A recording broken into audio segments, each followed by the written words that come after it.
The ABC News special, which I guess ran a week ago, I just wanted to talk a little bit about it. It's a strange experience to be on a show like that. They contacted me early in the fall and said, did I want to come and be on a show about new JFK files? So I sure, love to do that. I talked with the producer a little bit. It seemed like they were serious. And they said, we don't want to do a Zoom. We want to come to your house. So that's always nice, and I'm hospitable. I thought, well, come to my house. When they come to your house, they really like set it up like a studio. So it looks really nice. There's really nice lighting, um, you know, and so I like to be on a show that looks good. And I figured ABC is going to put on a show that looks good. And I believe them when they said, the JFK files, that's what they wanted to talk about.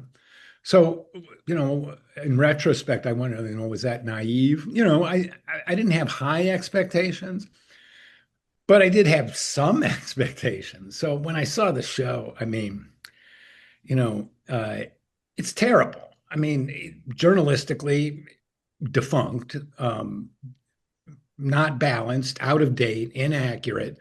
Just like, and not even really trying to do anything else. And so the to see that and to be part of that at first part, it's kind of dismaying because you know, Oliver and Jim DiEugenio and I, we were told that we were going to come on this show and talk about new JFK files. And they spent an hour with Oliver and Jim, and they spent at least an hour with me. And they didn't use it at all, really. I mean, they never really engaged with what we were saying. Most of the time is spent with Dale Meyer, a video animator, somebody who knows the case well, but whose recreation of the video recreation of the Dealey Plaza crime scene is out of date. And, it wouldn't have been hard to discover that. And at a minimum, compare what he did with the more recent version done by John Orr and Knight Labs. That would have been the journalistically responsible thing for ABC News to do. And, they didn't do that. And they didn't do that in a dozen different ways where you look for the obvious reporting that needs to be done. And they didn't do it. It was upsetting, but when I thought about it after a while, I watched the show again because I thought I'd missed something. It went by too fast. I was like, wait, I thought I was quoted on the show, and I went back to see, and yeah, I was quoted.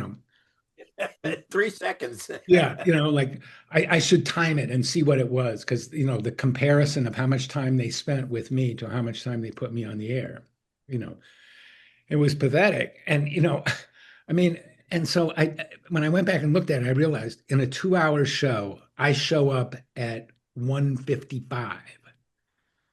It's literally the last thing they wanted to talk about was the new JFK files. Which is And what they so, promoted this about, right? yeah, but I mean, but what they did, what they did makes it very clear. It's literally the last thing they want to talk about.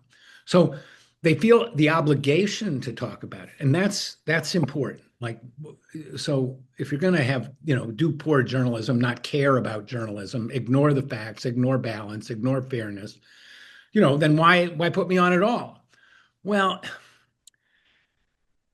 ABC News isn't stupid, right? They want to have a credible show. And if they do a show that makes no reference to the new files, they're not going to have a credible show. They're not stupid. They know that. That's why they invited us on. But they screwed us. They used us as props as opposed to, being sources for the show. So, that's like upsetting. But it's a compliment in a way. Now Oliver has written an angry note to ABC News, and I think somebody sent it to me. Yeah, And it was on Facebook and we they circulated. But then bookending yeah, that, Jeff, was your piece following that about the David Ignatius piece. yeah. So yeah, I want to get to that, but just I want to say one other thing. So Oliver wrote a note, and I understand why he's pissed off to Eileen Murphy. She's in charge of the thing, and she said, you used us as props. You didn't act in good faith. And, this is nothing new. You've always done this. And now you've done it again, so buzz off. Now, I understand why he's mad, but the argument, you're an asshole, you've always been an asshole, in my experience, that's not a very persuasive argument to anybody. I mean, it feels good and it might even be true, but that doesn't mean it's a good argument. And it doesn't mean it's going to accomplish anything. So I'm angry like Oliver, but I'm going to try and express it in a different way, which is I'm going to say to ABC, you guys said you wanted to do a show on the new JFK files. That's a really good idea. So why don't you do a show on the new JFK files? You've done one on the old stuff. You've done stuff on what Dale Myers said 20 years ago, and you've made, factually horrendous mistakes, like saying there's no evidence of a shot from the front, ignoring what all the doctors say. So do a real show. You can make up for those mistakes, those boneheaded mistakes, by doing a real show and at least listening to what we have to say. And then, bring on people who disagree with us and, let's talk about it. But to do this kind of show, it's a big way. So I don't have too many hopes that this is something that will convince ABC News to do another show. But I think it will, show people in the media that, there's a show to be done here, and ABC News didn't do it. And Fox Nation did a good show. Yeah, yeah. And then I think, so when ABC News called me, I said, okay, I was in Colorado writing my book. I said, look, network TV, I'm gonna break up my schedule. I'm gonna fly across the country. I'm gonna sit down and do this. And so I basically devoted 3 days to doing this 90-minute interview, of which they did about 8 seconds. So, was that worth it to fly across the country? Well, my attitude is, call me anything, just call me for dinner, like say whatever you want, okay? But if you invite me to the table, that's all I care about. And so that's what my message for ABC News. So speaking of dinner, there I was on Thanksgiving, enjoying my Thanksgiving meal, speaking with the governor of Kansas, Laura Kelly, and that's a whole nother story. So, but it was a very pleasant Thanksgiving because she's a very interesting woman. And an interesting political commentator. And in the middle of dinner, I get a phone call from David Ignatius at the Washington Post. This is on Thanksgiving evening. Wow. And I thought, wow, this is important. I know David from the Post, not, I'm not close with him. I see him at, Post events and parties and have a friendly relationship with him. He's obviously super well-informed journalist, prolific novelist, so I don't agree with his politics much, but obviously somebody I'm glad to talk to if he wants my opinion. So he calls me and he says he's got this story. The story is that a source had told him, a man who I know, Jim Johnston, who had worked on the church committee, and Johnston had told him, Ignatius, that he had seen a document saying that the CIA had concluded, or the CIA had learned, that the Mexican government had implicated the Cuban government in JFK's assassination. Yes, the old Castro done it theory resurfaces again. So Ignatius asked me, has the CIA ever released a document like that? And I said, no, not to my knowledge. I don't think so. And so that's what he wanted to quote me as saying. Now, but I said also, David, and he didn't quote me on this part. I said, I did a book about the CIA in Mexico and the Mexican security services and looked at, those Mexican security services pretty closely. And I don't believe that they ever said in writing or any other place that the Cubans were involved in Kennedy's assassination. It was Mann, And right? Was Mann the one that was our guy? Mann was thinking that. well, I mean, there were people who thought that. U.S. Ambassador to Mexico at the time, Thomas Mann, thought that the Cubans might have been behind it. So, it wasn't an unprecedented thought, um, but it's not one that the Mexican security services, to my knowledge, have ever talked about. Right.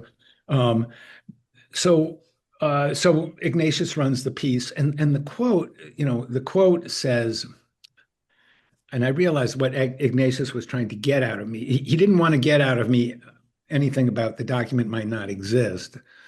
But he did want to get that my authority saying no such document had ever been released, which I'm happy to say because that's true.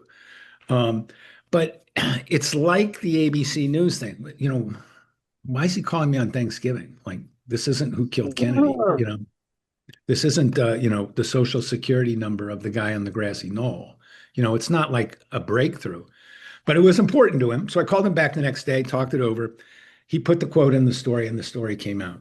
So it's the same kind of thing. It's like, well, why is he calling me? He's calling me because he needs credibility. He needs to make this story more credible, and he really wants me to do it. Did he have another agenda at work? Well, I have no doubt that his sources at the CIA, will be happy about this story. It draws attention away from the agency's malfeasance in the JFK story and points the finger at Castro. So, people at the CIA may appreciate that. I don't mind. I mean, was I used? Yeah, yeah. But I was also paid the compliment of you're credible, and we want some of that credibility. I'll take compliments where I can get them. I thought that that story was interesting in that the story that Jim Johnston told that he was shown this document in a classified briefing when he was working for the church committee. And so something that he never talked about, he never mentioned it in his book about the Kennedy assassination.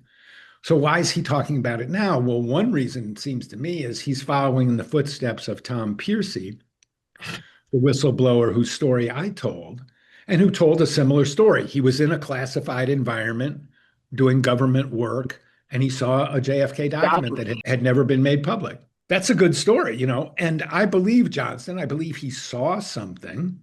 He's not making the story up. He's a serious person. But what did he see? I don't know. And, the church committee, the CIA was very worried about the church committee because the church committee wasn't actually investigating the Kennedy assassination. The church committee was investigating the intelligence community more broadly. And they decided early on they didn't have enough bandwidth to investigate the Kennedy assassination along with all these other things. So the church committee limited itself to investigating the CIA's response to the Kennedy assassination, not its role in the events leading up to the assassination. Johnston was a principal author of that book, Volume 5. Yeah, yeah. And so John, that's why I say I believe Johnson. He's a serious person who had a very, important position in that investigation. But it was clear when the church committee was issuing its final report that there was going to be a follow-up investigation that would focus only on Kennedy's assassination, and that was what became the House Select Committee on Assassinations. So there was this sense that was understood at the time that the church committee was going to investigate the CIA's relationship to the assassination or its reporting on the assassination, but not the assassination itself. That would be done later. And so I wonder if when Johnston was shown this document, that wasn't the CIA trying to, pave the way, lay the groundwork for a subsequent investigation and to get out the self-serving allegation that the Cubans might have been behind the assassination and that they were trying to influence Johnston and other people to start thinking about that possibility because, like I say, it was self-serving. I don't know that that's the case. I haven't talked to Johnston to see if there's any more to it than that.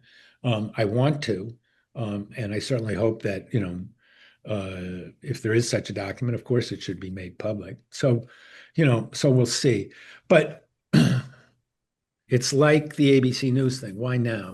Why are you talking about this now? And why are you talking to me since you're obviously not, you're not asking me for my opinion about what happened or your own journalism. You just want my authority. I just have to believe that, the official story and the people who are defending it have the sense that it's not selling very well. And they're trying to bolster its credibility with stories that they think, bolster its credibility. Um, and the Castro done it theory.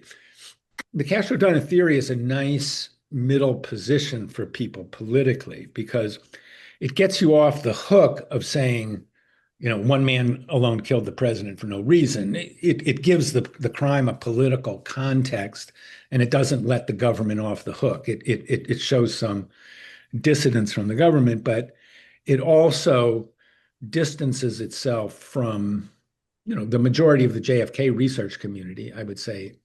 It also gives them it makes them like they were lying for a good reason, right? Because if that came out, then we would have had to go to war. Yeah. Now, Faster. yeah, but th- there's a couple of problems with the Castro Dunn theory. I mean, first of all, this may be a little scholastic for people, but I think that it's true.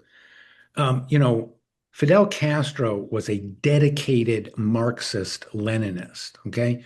He believed that history was determined by the correlation of historical forces as opposed to the No. deeds of great individual men. And as a course of that, in the whole course of struggle for power in Cuba, when it came to assassination, like the early rebels against Batista debated, should we kill Batista?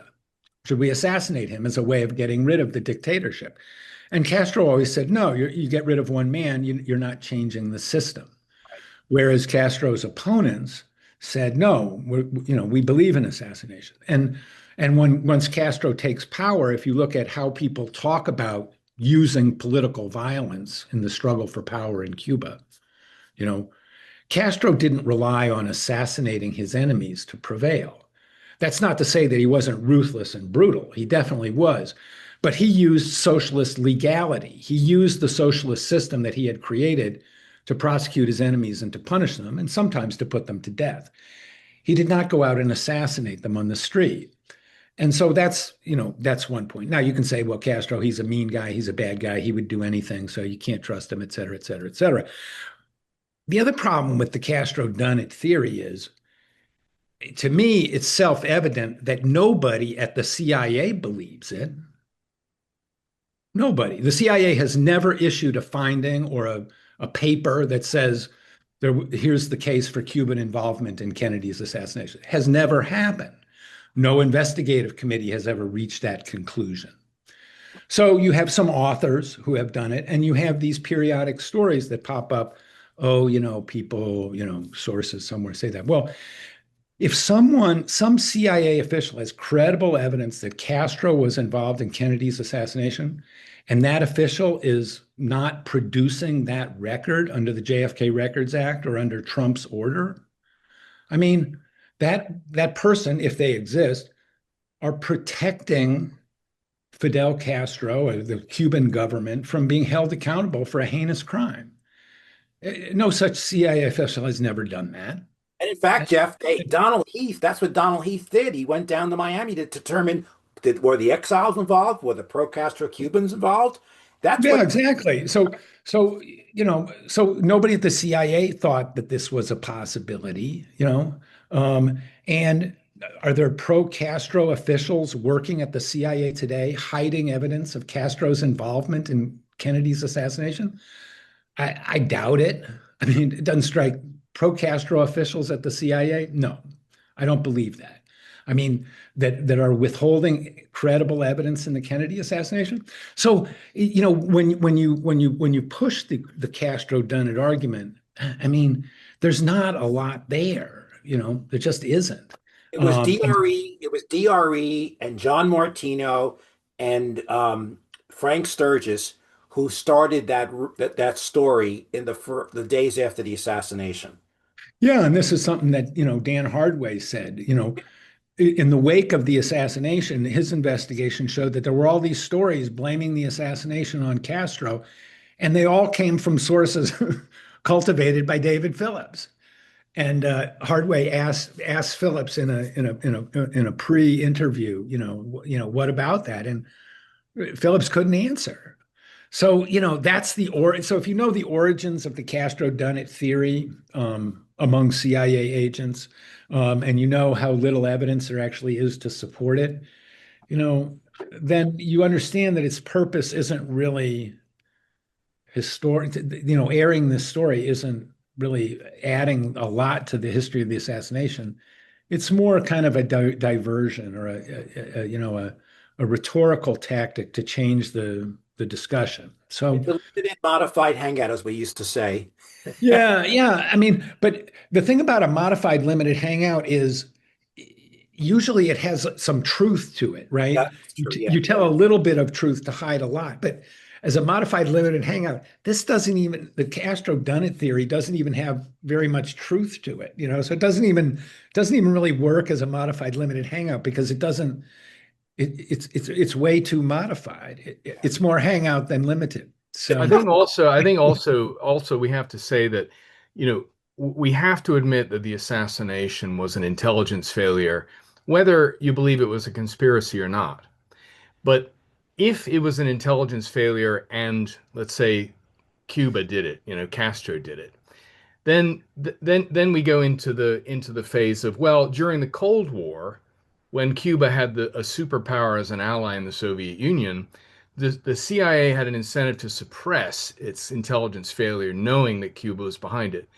Once the Soviet Union collapsed, that rationale also collapsed partially. And then once Castro was dead, it was 10 years ago or so, then it's really collapsed. So, I mean, the idea that they would retain that kind of information now is ridiculous, in my opinion. I yeah, mean, no, unless, I mean, it strains credulity. Why would any CIA official of any political persuasion whatsoever do that? Why wouldn't they? Of course they would. I mean, well, to and maybe so, to preserve the myth of infallibility, like it but was. the other problem with this is, you know, again, what's the evidence? Was there any ever a CIA official who said, "Oh God, we really screwed up and Castro did it"? Uh, Nobody from the CIA said that. The lawyers for the mafiosos who were blackmailing the CIA did say that, and that was another point of where you see the Castro done it theory was Oh, Roselli. Yeah, Roselli in '67 with Ed Morgan when Roselli was trying to leverage that so he wouldn't get deported and wouldn't get jailed. right. So Johnny Yeah, Rosselli, the mobster, is under investigation, about to be deported. So he sends his lawyer Ed Morgan to talk to Drew Pearson, right. and he says, "Look." He tells a story that's partially true. Rosselli tells Morgan to tell Drew Pearson, my client, a hoodlum, only identified as a hoodlum. My client says that he was involved in the CIA plots to kill Castro. That's true. And then they sent some assassins to kill Castro. Castro found out about it. He turned around and he sent assassins to go kill Kennedy.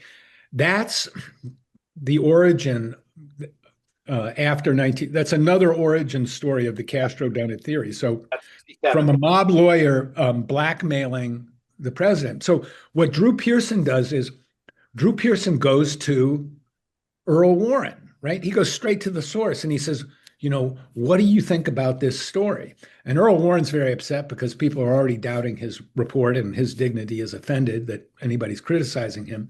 And so Earl Warren says, well, I don't know what to say about that. He doesn't have an answer. He goes But to Raleigh. He yeah, goes, but that story was raised in the context of a blackmail attempt, a successful blackmail attempt. yeah. How it has to be taken with a grain of salt. Uh, and so that's another reason to doubt the Castro done it theory is the origins of the people And who. we have the evidence that when Jean Daniel was meeting with Castro the day of the assassination, and what Castro said to him was that your peace effort's over now. It's like Castro was devastated by Yeah, he said Kennedy could have had the potential of being a great president. So Yeah, yeah, and another mob connected guy. We mentioned John Martino. The story of John Martino is that he somehow, before the assassination happened, had this, I don't know, premonition or said to somebody they're going to hit him for in not Dallas. And then he was as fickle as Roselli. I mean, he changed to, yeah, no, it was Castro for sure. But you don't really get the sense that that's what he thought when he said no, that. that's what he said originally. Later in life, he told the more accurate story. But no, but it changed back in the very beginning. I don't think he said he thought A couple Castro of had days done it. It after the was only assassination. after it Yeah. was only after the assassination that he went ahead and said, "Yeah, no, no, no, it was Castro." He was going on a book tour. He was Castro's prisoner or whatever. And right after the assassination, he started talking on a radio and also writing a piece about Castro being behind it. And then Sturgis also followed up with that. So they were. But- Right, but when Martino said they're going to hit him when he gets to Dallas, he wasn't saying with they. He wasn't No, talking about no, no, Castro. no, Right. right, No. no, no, no. Okay. But Jeff, Hey, I got a let's story. take a little, just a word from our sponsors, as they say. If you have a question, raise your hand. You can do that down in the with the React icon. Yeah, Uh, click down. on the heart part, and then it'll pop up and give you the option to raise your hand. Anybody who has a Yeah. question. So Don't So Jeff, click you're the little arrow. Jeff, you're I thought your article was great that this is really about trying to offset all the bad information that's been coming out, bad in terms of the CIA, right? Um, this year, and so they're trying to resurrect, and this is like a counterintelligence operation. Um, It is like a counterintelligence operation. That's a good analogy. yeah. And then once we finish with the questions, Steve Jaffe's on, and we're going to talk about what the community can try to do because we have, you know, Oliver's written his letter, which is signed by Jim. Jeff's can do something, but they're the interviewees, but then the Yeah. community Yeah, can. no, and in fact, I would like this not to be me bitching and moaning about you did me wrong. This it's not about that.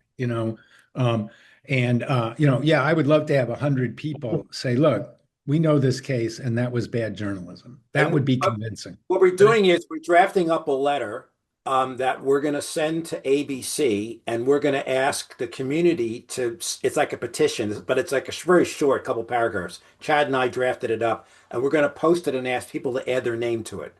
Okay, that's and great. yeah, and I don't know whether this would happen, but I have shades of Jim Garrison's half hour on NBC in 1967. I'm not sure that's the way to go, but if it were the way to go, I mean, who would do it? I think the only person qualified is Jeff, and I don't suppose. I mean, who's out there to talk like that? And he did not make the kind of message that Jeff would make. But I mean, this is about the JFK files that were released this year. Right. That's the big issue. So to Yeah, talk about that and why yeah. ABC didn't cover it. But Well, anyway, well, let's see if we can't get. I mean, I think the pitch to ABC is do a real show on JFK files and we'll help you. That was a bad show, but we can help you do a good show. yeah. Right. Um, I don't know that that's going to work, but at least they'll be able to hear that. Jeff, when they contacted you, did the senior or executive producer did they speak to you? Um, so the top two people are like the top two people at ABC News documentaries, David Sloan and this woman, Muriel Pierce, Peterson. Peterson. Um, I was contacted first by the producer below them, Eileen Murphy, Yeah. and then I was interviewed by another producer. She was like a senior producer, and then I was produced by a regular producer, Okay. Kate Muldowney. Ah, So that was how the chain of command worked. No, I did not talk to Eileen Murphy. I think I traded emails with her, and she said we'll be in touch. I did not talk to those top people. I mean, those people are grand poobahs, and we'll see if they feel obliged to it's respond. ironic that it's the Truth and Lies series because this clearly fell on the lies side. Yeah. All right. Well, so people can answer questions, and then Steve, after we get the couple questions, and we'll turn to you. Okay. Thanks. Yeah. Dave, Jim. Larry and I talked about this before we started. Did you by chance see the documentary The Age of Disclosure? No. Okay, well, it's out on Amazon Prime.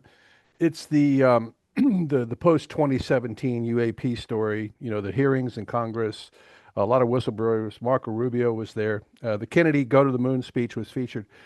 But I wanted to ask you about Jeff Cruikshank. I think either you talked to him once or you interviewed him, if you remember him, the Australian researcher that has Yeah. been looking at the story as it relates to Kennedy. Yeah.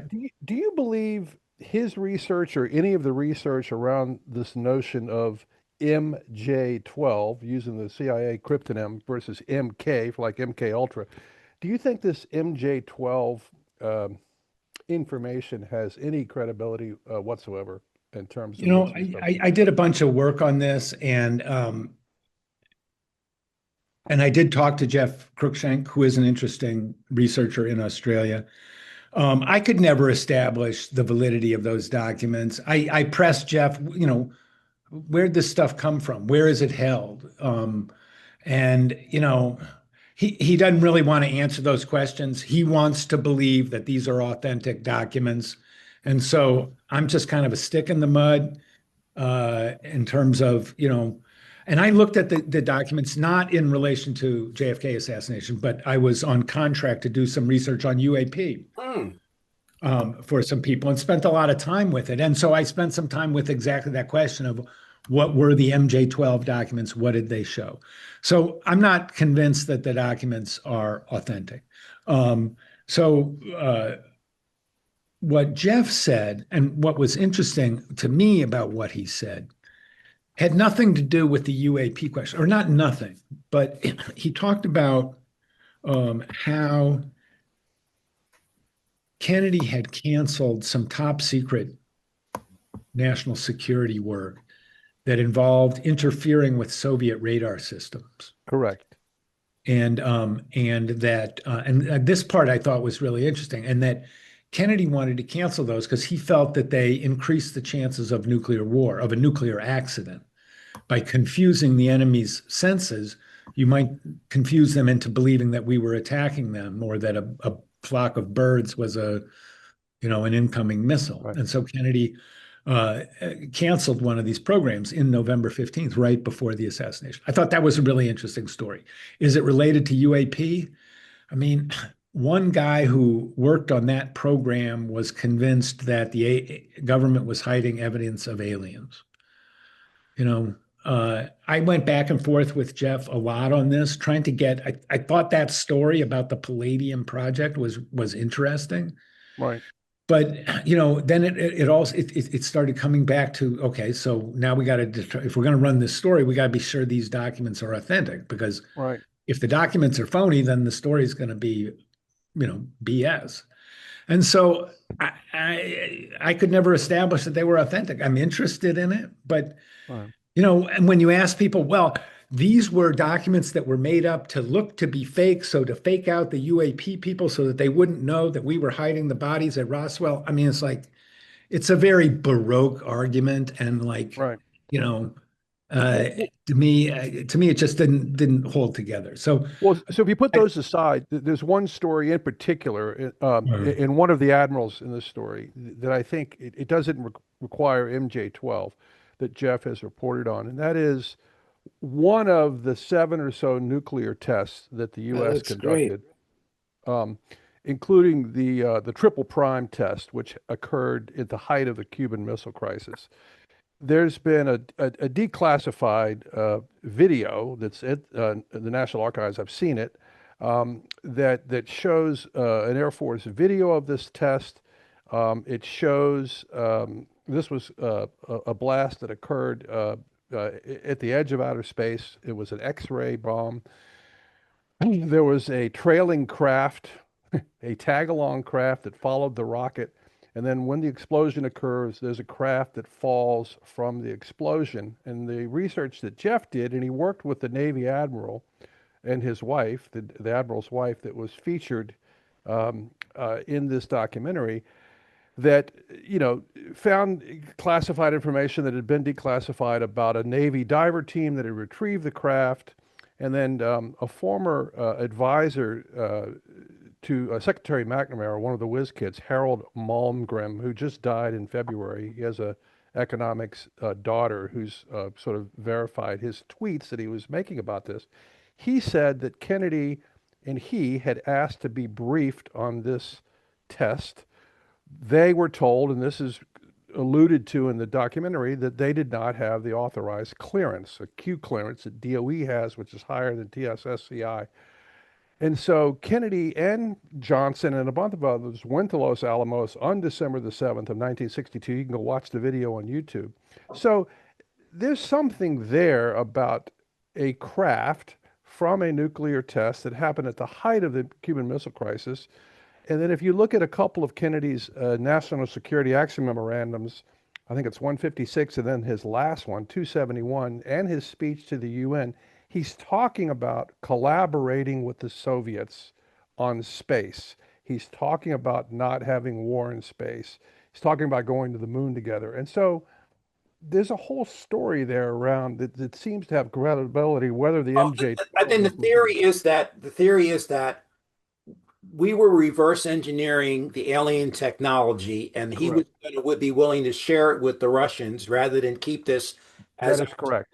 That is I correct. In just other want words, people out to who weren't on at the beginning.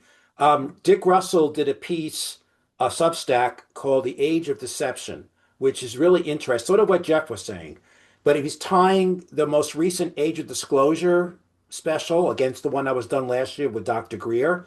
But he's saying that this is similar to what's happening with Kennedy now, that they're trying to scare people and also trying to use this disclosure as a way to promote secrecy. So I just encourage people to go to read Dick Russell's latest Substack on this. It's very consistent with what Jeff wrote in his last piece. Yeah. So Jim, I mean, Kennedy and that those high tech dimensions of the Cold War, that's interesting. That trail of light falling from the test is a space aliens. I see no evidence of that. It's a flash of light on a video. There's nothing about it that establishes an alien spacecraft. Much less alien life, much less Kennedy covering it up. So uh, you know, it's interesting, but to me, I couldn't solidify or verify any of yeah, it. the only part of the story that kind of follows that up is the work that Jeff did with the Navy Admiral, researching the Navy sailors that were on the retrieval craft, the one sailor that was the diver. I mean, there's a whole story around that, and Jeff has spoken about it. Anyway, I don't want to take up Yeah. the whole time Okay. on that stuff, but I Yeah. thought I'd So ask you about it. so I looked it over. Um, you know, I, if there was some way that I could do the Palladium story without reference to the MJ12 documents, I would do it. Okay, fair enough. So, I Thank don't you. see Dave on, so maybe we should go to Steve. So Steve, yeah. we all had a conference call the other day to sort of talk about next steps. So Steve, you want to give your thoughts about what we can do And as we a should and we should introduce Sure. Steve as a board. I think a board member. I'm not sure if he's the chair. He's a board member of the Citizens Against Kappa. Political Assassinations (CAPA), Yeah. which did an email shoot for this Zoom call a little bit earlier. So it expands our reach. So yeah. Yeah. Well, what I did, getting a Jim double, and Steve, you got PR background, and so you're coming from a perspective. You're in the business. right. Now I've got two of myself in my ear. I tried to improve my technology, I gave you and have the all I right. seem to have done is, can you still hear me? yeah, Yes, yeah. I gave you the Okay. ability to share if you had something you want to share. Um, I've worked with this group before. I had a client, two clients actually, three clients who were covered in Truth and Lies, and they were also covered in um, 48 Hours with Diane Sawyer. She did a couple of stories. And basically, what I did was I found out that this is the, can you still hear me? Yes. Yes, Okay. fine.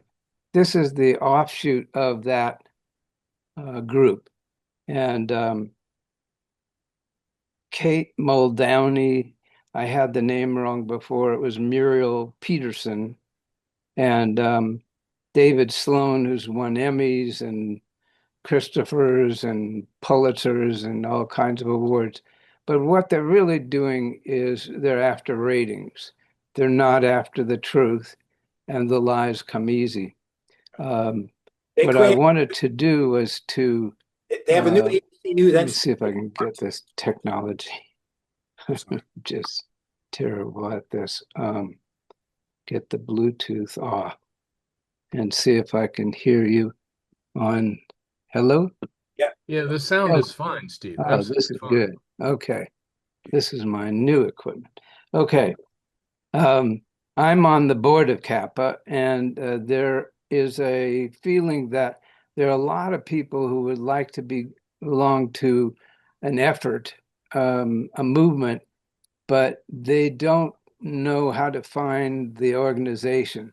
And I'd be willing to, I'm happy to help any organization coordinate with each other, or and what I feel that we need is a barrage of um, technical expertise uh, regarding the the truth regarding all of the information that Jeff and Larry and Chad, etc., that you've all been able to bring out that's come forth with Jim DiEugenio's documentary and Oliver Stone's effort.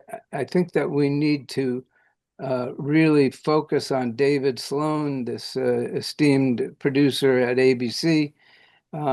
Muriel Pearson, she's a managing editor for those who know what a city room looks like.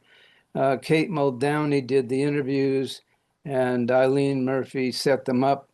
Um, we need to concentrate our effort on ABC right now because they are gauging the response as well as the ratings.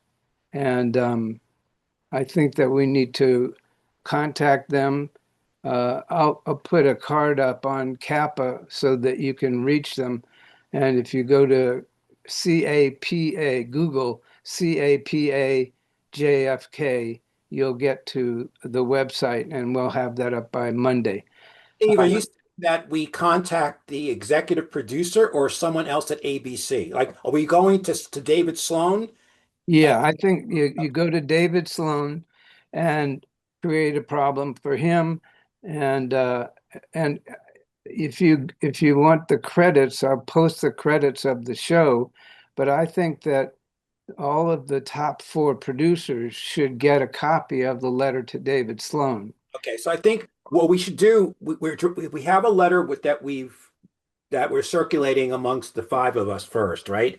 Right, And the question is to get people to add their names, we have to put it on a platform. We could right. do it JFK Facts, we could do it some other place. And then what would we do? We would share it like there's a bunch of well-populated Facebook groups. There's the EF. There's Paul Blues and Oliver has 190,000 followers. We would have to put it in a place where people could just add their name. And I don't know whether we do a change.org petition or do we post it on JFK Facts. Jeff, do you have any ideas about that? I think it should be posted in more than one place. Well, Yeah, so do I. I do well, as well. but then you don't have then you don't have one document with all the names. Well, I think we which, should take out a page in the Washington Post and do the whole petition there in big print. I yeah, guess that that's a might great only idea. cost us a few $1 million, but Yeah. I'm just thinking, I mean, normally like when I did, when I like have done something like to get Thurman Munson in the Hall of Fame, I created a website and then I had the petition there and then we had everyone go to that site to add their name. So I'm just wondering if there's a place because we could share the link to a whole bunch of places to have people go to the sign. Yeah, that's a great idea. And I think that maybe we could come up with a JFK uh, Truth or Lies, Truth and Lies, I think it was called, um, website and have people go there and refer people there, in addition to having a five-pronged bombardment of them with experts, with facts, with different kinds of attention that is unending and that is relentless, because I think that way we'll get a response. I've already been able to make it known that we are seriously discussing the ABC special this week, as have you. But I've made it clear I haven't been able to get them on the phone, but I've been able to get ABC News on the phone, and it just takes every one of us signing the petition, writing letters, and giving them something that they can't turn away from because it affects ratings. So again, the question is going to be, where do we put the letter for people to sign? I don't know if we do, Jeff, if we do JFK Facts, or do we could create a separate page, a separate website just for this purpose. I hate to use change.org because that's not as, I think, as powerful. But I'm open to ideas. Jeff, you're muted. There you go. Um, I'm glad to post it in JFK Facts. I mean, it would be a good idea maybe to have a Google form that people could add their names to. Yes, yes. Uh, uh, you know, but the main thing I can do is, I'll run it and, could say sign on in the comments or forward this to ABC News. Wait, is Karen your webmaster? Yeah. Okay, so you know what? We can work through Karen. Karen could probably create a page just for this topic on the JFK Facts website. Hmm. And then what we could do is then I'm just playing this out loud here. Yeah. If we do that, then we could then create that link, and then we go to Kappa, to the Facebook pages, to Paul Blue, to Oliver, and say, please go to this link and add your name to this petition. Good idea. And then Yeah. we would then at some point, we give people a week or so to do it, and then in the meantime, Steve, you were going to kind of let them know this was coming? Yes, I did. Okay. But I won't let up. I'll let them know every day. Okay. Do it. Yeah. So maybe Well, I'll post the letter tomorrow, Larry, and let's get this going, okay. And well, we got to talk to Karen about how you can set it up so people could add their name to the letter, right? It's Mhm. Yeah. And Karen is also the webmaster for right, Kappa. right. Yeah. Because like when I did the Thurman Munson thing, we have actually we had a link right there. Here's a sign the Thurman Munson Hall of Fame petition. People go right to that and just add their name. It was like, and then I waited a while and then we sent off, 30,000 names. Mhm. Excellent. And then Yes. Go yeah, ahead. no, it's just we'll just reach out to all the different groups that, in the JFK community. Yeah, and we can invite people to make comments about ideas to expand our horizons on getting in touch with the media. Right now, we have an opportunity to focus on ABC. Right. Yes, yes. So, all right. So I guess, Jeff, why don't you reach out to Karen to see how, or you want me to do it since I've done it with her already with the Yeah, other. yeah. I mean, yeah. Or Okay, I'll email her and I'll copy you on it because we want to basically just add a page to the JFK Facts site. The only downside to doing that I can think of is that because you're an interviewee, it may come across that you're self-promoting, but yeah, no, that's why I don't want to be the lead. I want to be part of everybody else on okay. this. Um, Let me think about. All right, I'll reach out to her to see if we can. Steve, it might be that Kappa becomes the point. That'll be good. We I could use think that, Kappa. yeah, I'll contact them on behalf of Kappa and say that our entire membership would like to participate in the facts and the truth side and, come up with I'm saying in something terms that of will, the that Kappa could use its website as the platform for people to go to sign that we put the petition on the Kappa website. So because people Excellent. have to go to some place to add their name. Excellent. Right? I'm thinking about, this is like modern uh, signatures. It's one place you go to. So I think it'd be better because since Jeff was interviewed, and I just think it'd be cleaner to have like, and this is good for Kappa too. Kappa will get a lot of publicity out of this. Right. And Jeff should remain as a news source and an expert Right. and not a PR person, whereas I don't care. All right. So Steve, what I'm going to do is I'm going to contact Karen tomorrow. I'll copy you on it because Okay. she did the petition for me for Munson, and I'll tell her to do the same thing, but use Kappa. Right. We'll create like a separate page on the Kappa website, and then, Great. and then we'll start spreading the word out to the Facebook groups, to everybody to go to this page to add your name. Excellent. Okay. I'll you get in touch with Karen. I'll get in touch with Kappa. Okay. Cool. Let's take some other comments. Dave and then Michael. Good evening. Hey, finally. I have a question for Jeff. Good to see you, Larry, and everybody. Jeff, I have a hard time getting my mind around the fact that an agency has a 62-year allegiance to cover up their mistakes.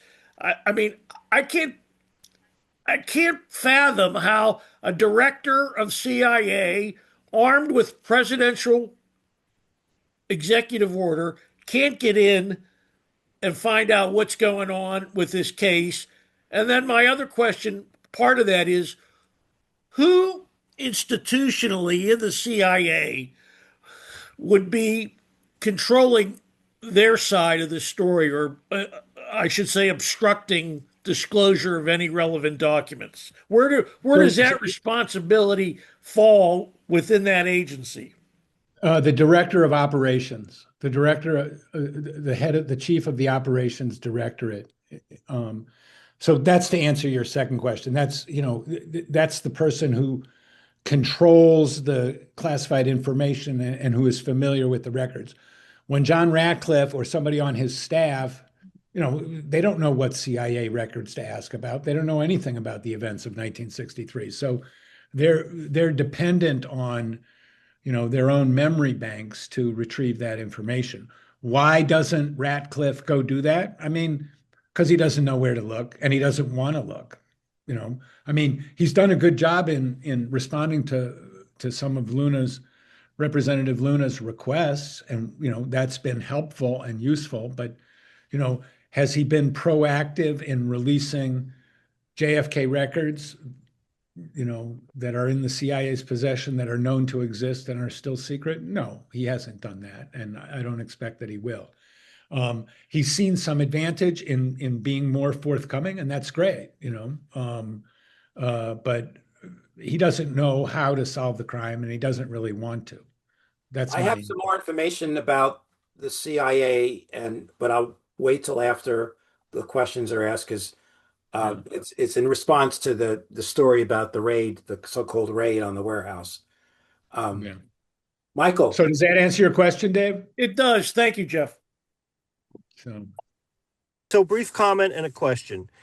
I agree with Steve at Kappa that ABC is probably eager to hear responses, and might even been looking to use this opportunity to pull information from the research community, like, okay, make an argument. So maybe I'm naive to that, but to be able to put forth a compilation of information that they could feel like there's something they can lean on and present something in the future. I mean, I don't know, but it makes a lot of sense to go back to them and say, look, this was just a rehash bordering on insult. I think is a good idea without getting too heated over it. Just, in other words, we don't want to insult them, but we want to provide them with more information. So I agree. The question is, when Castro was having that conversation the day Kennedy was shot, he said everything is going to change. Yes. You get the sense that Castro could see that the national security establishment this was a pivotal event, and this was going to be a new pattern indefinitely, for years and perhaps decades to come. I think Castro was someone who would have had that insight. Didn't he give some kind of speech, or wasn't there didn't he go to the Cuban public with a whole hours long speech about how the CIA was going to manipulate and blame Castro and embroider the whole thing? That's Castro my gives a question. speech. Castro gives a speech on the night of the 23rd, which is broadcast on TV and radio. Um, and says, there's a Machiavellian plot afoot to blame us for this, and we're not responsible. So yeah, he gives a speech that night, which is, judicious. He's not saying a lot more than what was known. Um, Mhm. uh, but saying very clearly that an effort was being made to blame Cuba for this crime. And I think So he even tells Jean Danielle that they're going to end up blaming, you yeah, know, and he said that to Jean Danielle, and he said that same thing in the speech a day later. yeah, Um, yeah. uh, so yeah, Castro was consistent about that, and over the years, in as recently I think as 2013 maybe, he spoke to Jeffrey Goldberg, editor of the Atlantic, and reiterated that was Cuba's view of the crime, that Oswald couldn't have committed it, and the crime emanated from Kennedy's own government. So yeah, that's I think he also spoke to RFK Jr. Um, and he said he'd be crazy to try to kill the president. But I believe he also did. He said he did at some point say that they did their own study, and that it just was not possible. yeah, The way. yeah. No, Hi there. You know, there's you guys bring so much to the table that by the time you get to ask the question, you already have four more questions that you thought about, and then that are all rushing and competing with each other as I try to decide which one I'm going to land on. okay. Well, pick one at random. You know what? I'm going to go back on. Let me try to cobble it together a little bit better. I'll Okay, go back. well, I'll wait another couple minutes. Okay, take a little time, Sean, and we'll hear from Leo. Yeah, Leo's another guy in the business. There we go. Here we go. Hello. Hi there. Hi. To Steve, hi there, Steve Jaffe. Yes, ratings is, of course, their number one obsession. But I think we have a really good argument because by actually making a counter program about what really happened, the conspiracy and everything we've learned since ARRB, it's right, the ratings will soar because people have seen the lone nut thing for 50 years now on television. There hasn't been any major network television program that actually showed the American public the conspiracy. This would be, great for ABC ratings. So that's why I would say that would be a good argument. And then, Jeff, I just want to make a comment. You said it should be about the recent document releases. Wouldn't that be a little bit too limiting? Wouldn't it be better to have a show about everything we've learned since the Assassination Records Review Board closed, and we still have, we have so much more we know now? I mean, looking at the totality of the evidence is always a good idea.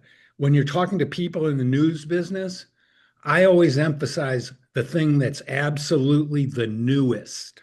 Yeah, Okay? yeah. Gotcha. Okay. Not a year old, yesterday, because Yeah. that's what people in the business are about. So, so what I say is the last 2 years, not, to go back to the review board. No, we're not talking about 20 years. We're talking about this just happened in the last 2 years. That's the argument I like to make. Okay. And can I just add one thing to that? What Jeff said about the last 2 years takes into account that in 2021, so Oliver Stone did these documentaries that were actually pretty expansive and dealt with things that were released by the Assassination Records Review Board.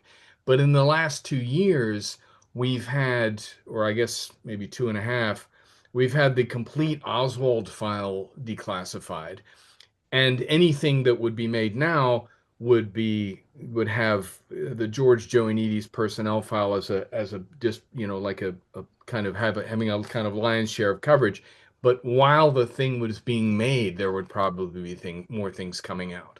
So you could make easily a feature that is as long as the ABC one was, and Right. have it much more substantive and densely filled with just stuff that we've had even just this year. But if you extended it back to 2023, you're talking We have to about get the year Parker by year. doctors too. But Leo, the animation that John's working on, it's going to look like the Zapruder film. It is not going to be the cartoon that Dale Myers has. This is going to be realistic. I mean, they even have like the covers on the meters, on the parking meters. Excellent. I love it. Yes. But one more thing I wanted to add. I wish the fairness doctrine was still in effect, Yes, which yes, unfortunately was canceled under Reagan. Isn't that how Garrison got onto the Tonight yes, Yeah, Show? yeah, yes, it is. And this is just, this would be a perfect example to have a 1 hour counter program show following the fairness doctrine. right. Wishful thinking. Okay. Okay, Sean, you figured out what you want to talk about? Narrowed it down. So, so I guess my question really is about media. And I was wondering, since I'm new here, have you made the same efforts to get at places with the larger audiences? Because it's my understanding that ABC, CBS, NBC, none of these garner the kind of audiences that direct to consumer infotainers. And I'm forgetting the name of the most well-known one, but you know who I'm talking about. He used to do Joe a Rogan. quote unquote reality show where he would make people eat all sorts of horrible things. Yes, we've reached out to every major outlet for years. We've been doing that. And Jeff's been going on, I mean, Fox News. He's been on, on MS Now, I guess it's now called, right? But actually Sean makes a salient point that I hadn't really thought of. I mean, we know what the major media outlets are from a legacy perspective, but just based on the coverage, the initial like media bursts that we witnessed and tracked for example, Joannides file, which was on the front page of the Washington Post in July. There are some podcasters who have so much following, millions of followers. If they wanted to broadcast a movie, they could do it, and they would have millions of followers, and it would. I'm afraid to say ABC would look. I mean, No, you're possibly. right. it's a You know what I joke. mean? It's It's a it's joke. like, yeah, I mean, Russell Brand, I mean, I don't watch his stuff, but I know that he has 11 million whatever followers on whatever it is, and it's all Rumble and X and all the rest of it. I mean, get one of these guys' attention. They are interested in it. Steve Bannon has a huge number of followers. I mean, That's why I went on Steve Bannon's show. Yeah. yeah, and so did Mark Caputo. And I mean, I don't think he's particularly a fan of So, Steve Bannon either, so. yeah, we've done this. Look, if somebody wants to get in touch with me offline and say, I'll devote 5 hours a week to contacting these 5 podcasters, I'm all ears. To sit around and bitch and moan about it here, I mean, we need to do that, but it's more important for somebody to say, I'm going to spend 5 hours doing this because I've spent lots and lots and lots of time doing it. And if somebody Yeah. wants to help, contact me and sign up, and we'll do it. Yeah, I was just, I would never imagine any of the mainstream media venues to give us a fair shake at all. I mean, this Well, is exactly what I would expect from them. yeah. Yeah, how about So, You know what they do. They're not anybody that calls themselves news nowadays generally isn't, it seems to me. And people govern themselves accordingly. I mean, I don't think they have feel free any for credibility. I don't think you have anything to worry about. yeah. Okay, I'm trying to reach lots of people, and ABC News is one way to do that. So, It's an additional one. I understand. Okay. Greg.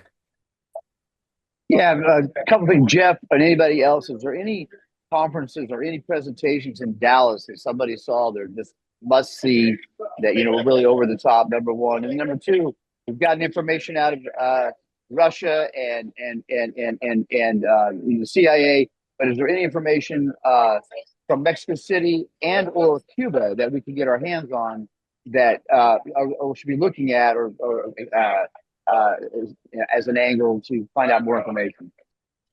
Um, I don't know of anything that's come out of Mexico or Cuba recently.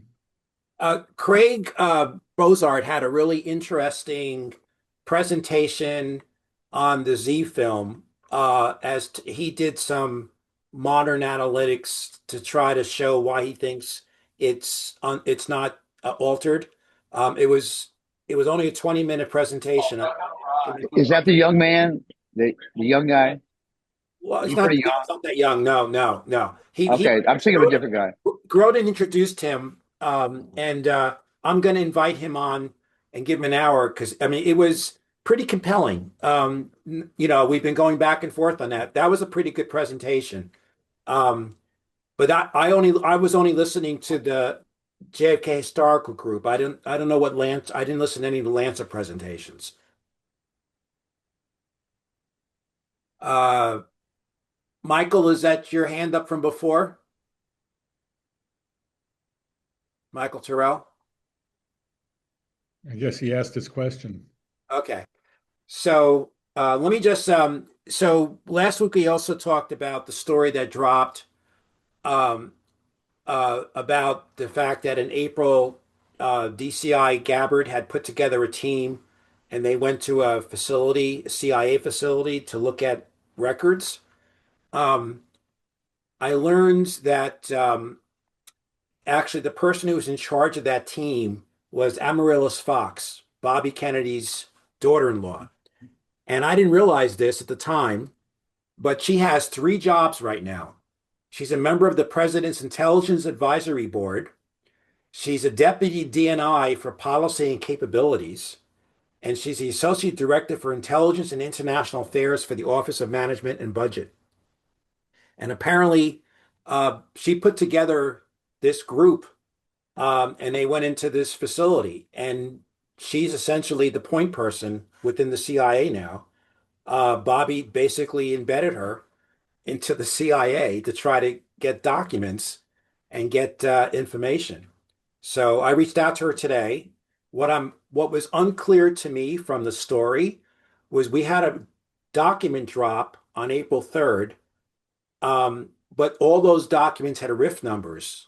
And it's unclear to me if the documents they were looking at were documents that had not been seen by the ARB. If so, they would not have RIF numbers.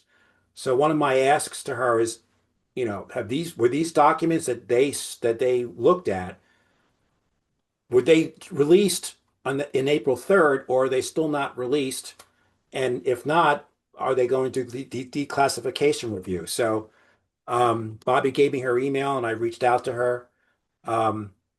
And supposedly they're working with a whistleblower, but none of my contacts know the whistleblower's name, so I don't know. I've and Jeff, you've also asked, so no one knows this person's name. Yeah, I mean, that story, I mean, there were several versions of it. The Reuters one seemed the most solidly reported. But it said they visited the archive, but it didn't say that they obtained anything. It said that Amaryllis Fox spent most of her time talking about the digitization of documents, not the locating or recovery of them. So it wasn't a very satisfying story. And, to call it a raid on the archive is, not true. That's not what happened. It sounds like it was a kind of tense confrontation because it was a, secure facility, and Fox didn't actually have the security clearance to get in there, although she was let in. So, what was going on there? Yeah, let us know, Larry, because that story wasn't very clear. And that's the question. What did they get something? What did they get? Where is Right, it? right. And Bobby said to me that she spends most of her time in a skiff now, which suggests she's got some clearance, right? I mean, that is that blue clearance, or is that can you be below I mean, blue? different skiffs have different, Okay. different requirements. So But I yeah. wonder, I honestly have to wonder, how does Amaryllis Fox know what to look for?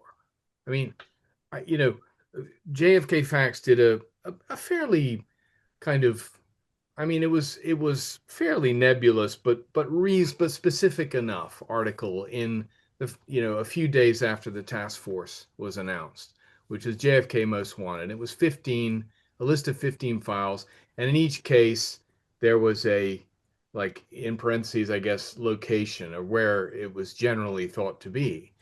I mean, what do these people know? I Bobby mean, told me that they were working they were working with the whistleblower. with a whistleblower. Yeah, he gave me his name, and I gave it to Jeff, and I also gave it to some other people to who are, in that represent whistleblowers, see if they know this guy. And no one knows him so far, but Bobby said to me that this is the person that they relied on. Yeah. Okay. Yeah. Well, not. I just think it's interesting that Bobby has, the first heard that he wanted her to be have some position, right? And then she didn't get it, and now she's got three positions. Yeah, but I wonder, there was something, it had something to do with, uh, I think he was trying to make her a deputy director of the CIA, and that was a bridge too far. It doesn't got to get confirmed. Yeah. Yeah, no, Tom Cotton had some problems with that. He Yeah, but stepped up. now, but she's. I mean, if you look at the chart, I mean, the deputy. Where was that? Here, I sent that to you.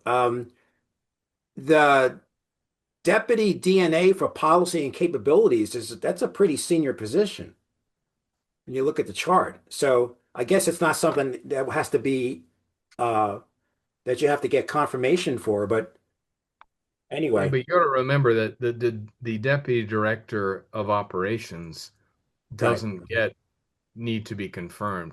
The only three positions are the director, the inspector general, and the general counsel.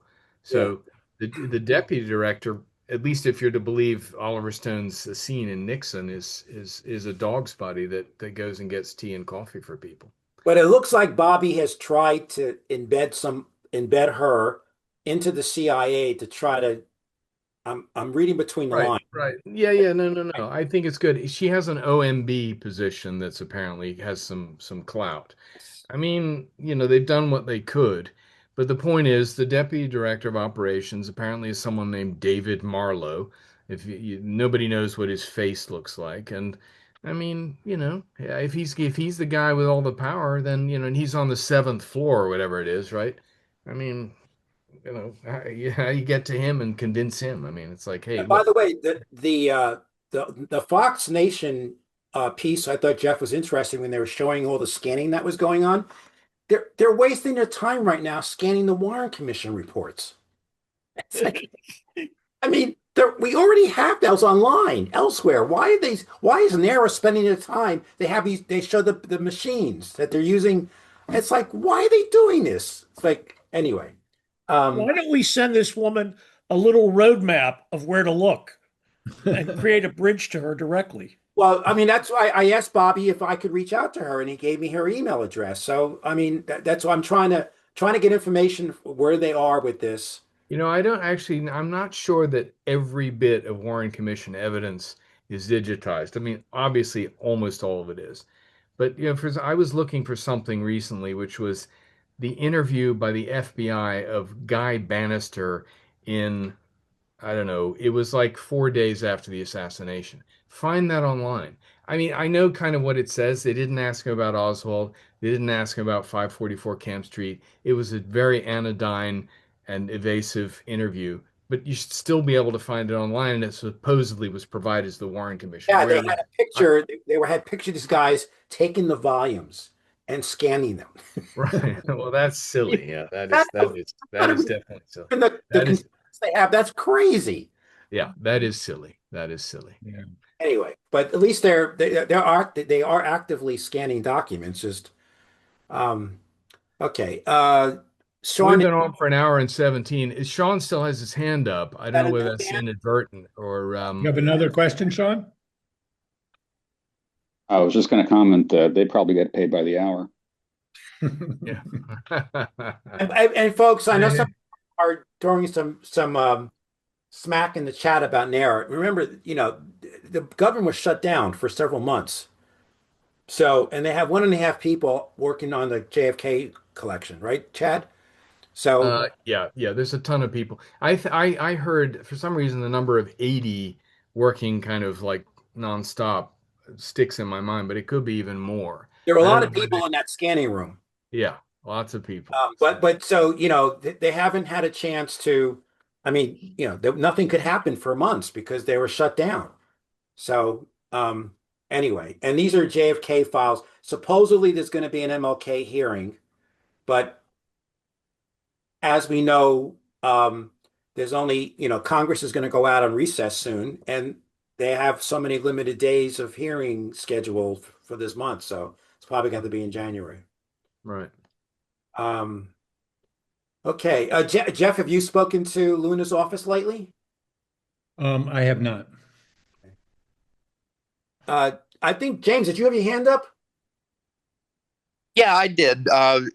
Real quick, just I find the Thomas Piercy Yeah. story. I don't know that it's gotten much traction outside of Axios. I can't say I'm totally surprised, but it just seems like there could be more opportunities to try to get that out. But more importantly, any progress or what's the kind of next steps in terms of trying to actually obtain that document that he's identified? Follow-up story. I have talked with Representative Luna about that, and we're going to try and connect him. We're going to connect him with the CIA contact who's working on JFK files and get them to get Tom to tell the CIA how to go find that document. So we are going to do that. Great. Someone asked, I missed the beginning of the Zoom session. Where can I find it recorded? It'll be up in a couple days, right? Yeah. Jeff? Yeah. All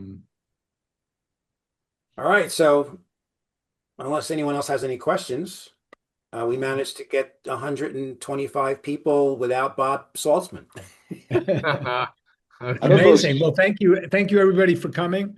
Pay attention to Kappa site and JFK Facts for how to sign on to the letter to pressurize ABC.